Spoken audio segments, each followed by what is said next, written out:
This is Pioneer Hall, the oldest building of Linfield College, a small private liberal arts college in McMinnville, Oregon. For 154 years, people have lived on the campus, studied here, and events took place. Students wrote theses, professors' articles, and the dean letters. All these documents are being preserved right now in the best conditions at the archives in the new Nicholson Library. But besides collections of Linfield, other organizations and companies donated their collections so they could be used by scholars over the entire world. But how does an archive handle these collections? Each collection is unique, whether it's personal papers or institutional history. And first and foremost, we try and respect the original order that it came in, because that represents the person or the life that it came from. From there, we try and make it as organized as possible so that researchers can come in and find what they're looking for, whether it's, important correspondence to the founding of the college or going through old nursing photographs. So we try and make all of that accessible while still letting the collection have its own essence in the way that it came to us. So now we know how documents are being organized into collections. But what kind of documents does a collection contain?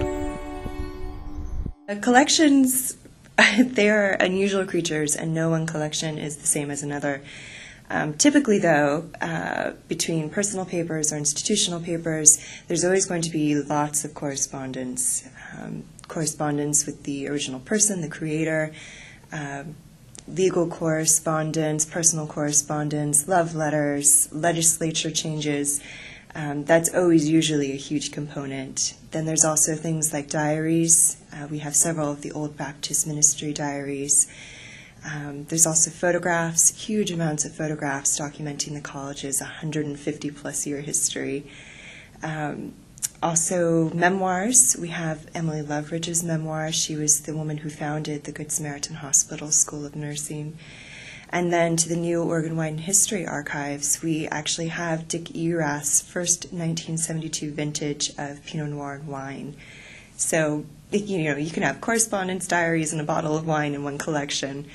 A few other things may include maps. We have a few agriculture maps, construction with the buildings. We have all of the library construction materials. It could be anything on paper, photographs, or even 3D objects. Most of the documents the Linfield Archives houses are very old and have a high historic value. How do we keep those documents in the best conditions? It's a tough job trying to preserve various documents in a multitude of states. Many of them have what we call inherent vice. So things like newspapers, it was made from a poor quality paper, and therefore it's more acidic, it turns yellow faster, it falls apart. To papers that may be 100 to 200 years old, and they're in pristine condition because the paper was made of good quality and was stored in very good conditions. So when those things come to the archives, it can be in any sort of state, and we have to be ready for that. First and foremost, we always rehouse the materials. They're in boxes and folders that are acid-free. That's to help make sure that no pollutants or chemical changes happen too rapidly. It's also in a climate-controlled room. The temperature never goes above 66, and the humidity is controlled so that no mold can occur.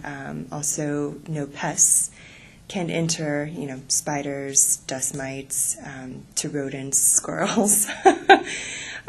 So those things are set in there in the archives. And then when there are special cases where things are falling apart or they're extremely fragile, we also use Mylar L sleeves. So it's sort of a plastic support that is made of great material that will help support the material and also prevent it from being further hurt by the materials around it. Because of the Linfield Archives, scholars are able to look into primary sources that are being kept in the best conditions.